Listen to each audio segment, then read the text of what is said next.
Hello အားလုံးပဲမင်္ဂလာပါ Mr. နငါကျူဆိုပါရယ်အခုကတော့မလေးရှားနိုင်ငံကွာလာလမ်ပူရောက်တော့တွင်းတာဝါကိုသွားလေတယ်တွင်းတာဝါအနီးမှာရှိတဲ့ဒီတွင်းသီးဆိုင်လေးကိုဝင်ကြည့်ပေးခဲ့ပါတယ်ဒီဆိုင်လေးမှာတော့တွင်းသီးကတော့အမျိုးအစားအများကြီးရှိပါတယ်ဒါကတော့မြက်ယူရာရဲ့တွင်းသီးပါ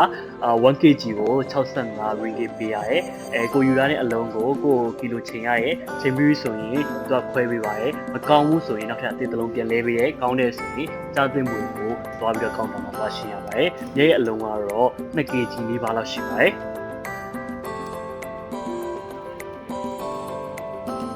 တွင်းဒီကတော့ဘယ်နေရာရောက်တွေ့ရင်တော့ဝယ်စားဖြစ်တယ်ဘယ်နေရာမှာဆိုလဲတွေ့တဲ့ခါတိုင်းအများနဲ့ဝယ်စားဖြစ်တယ်ဒါကတော့မလေးရှားမှာရှိတဲ့တွင်းဒီဖြစ်ပါတယ်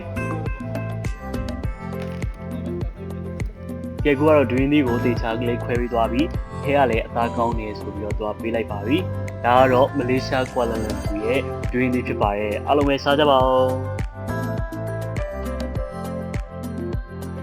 တွေ့ရတာစားလိုက်တဲ့ခါပတ်စတဲ့မှာခါရတာပေါ်ပြီးမဲ့ခါရတာရောချိုရရတာရောစိတ်တရတာရောခါရဲတပြိုင်နက်တည်းအားလုံးစားလိုက်ရအရန်ကိုကောင်းပါရဲ့ကဲမလေးရှားတွင်းတာဝါနာရောက်ရင်ဒီတွင်းသီးဆိုင်လေးမှာကျွန်တော်လိုပဲတွင်းသီးကြိုက်တဲ့သူတွေဝင်ပြီးတော့စားကြည့်လို့ရရဲဆိုတဲ့အကြောင်းကို share လုပ်ပေးနေနှုတ်ဆက်လိုက်ပါရဲ့အားလုံးပဲနောက်ဘလော့ကြိုင်ပြန်တွေ့ပါမယ်အားလုံးပဲတတာပါ